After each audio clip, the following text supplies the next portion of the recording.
महाभारत म्हटलं की आपल्याला आठवतं ते कुरुक्षेत्राचे युद्ध, गीता आणि कृष्णाचा उपदेश. पण तुम्ही कधी विचार केलाय का की इतका मोठा विनाश टाळता आला असता का? आपण नेहमी विजयी होण्याबद्दल बोलतो, पण महाभारतात अशा काही व्यक्ती आणि असे काही प्रसंग आहेत जे आपल्याला विजयापेक्षा जास्त महत्त्वाचं का असतं हे शिकवतात. आज मी तुम्हाला महाभारतातील अशा 3 गोष्टी सांगणार आहे ज्या तुम्ही शाळेत किंवा टीव्हीवर नक्कीच ऐकल्या नसतील. या गोष्टी तुमच्या आजच्या संघर्षाशी थेट जोडलेल्या आहेत.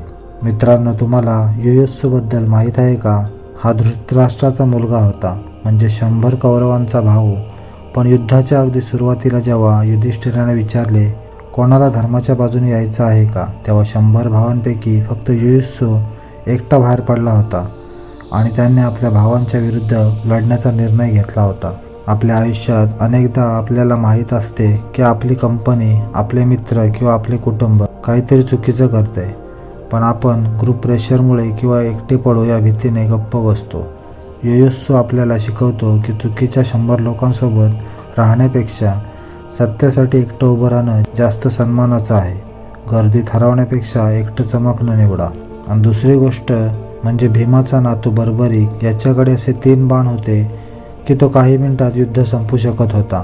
त्याने शपथ घेतली होती की जो पक्ष कमकुवत असेल त्याच्या बाजूने लढेन.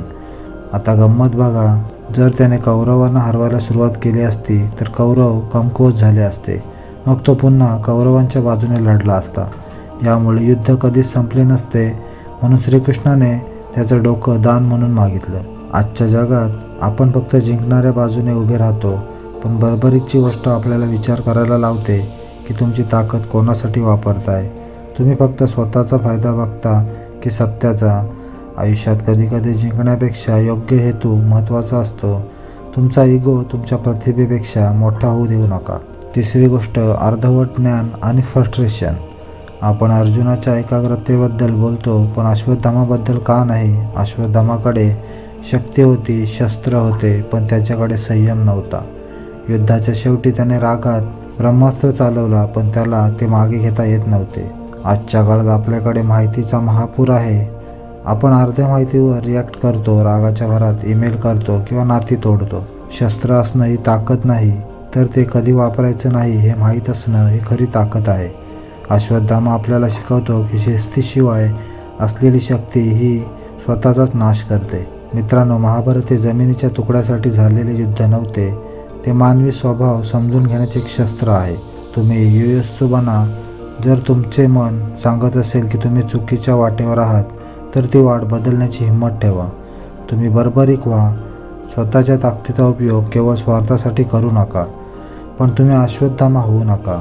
रागाच्या भरात असे निर्णय घेऊ नका ज्याची शिक्षा जन्मभर भोगावी लागेल. आयुष्याच्या कुरुक्षेत्रात आपण रोज लढतोय. फक्त लक्षात ठेवा, कृष्ण तुमच्या रथावर तेव्हाच बसेल जेव्हा तुमच्या हातात कर्माची दोरी आणि मनात सत्याचा प्रकाश असेल. तुम्हाला यापैकी कोणता विचार सर्वात जास्त पटला कमेंटमध्ये नक्की सांगा. आणि हा व्हिडिओ त्या मित्राला शेअर करा, तो सध्या आयुष्यात गोंधळलेला आहे. पुन्हा भेटूया अशाच एका प्रबोधनपर व्हिडिओमध्ये. पाहत राहा स्वप्ने म्हात्रे शो मराठी. जय श्रीकृष्ण.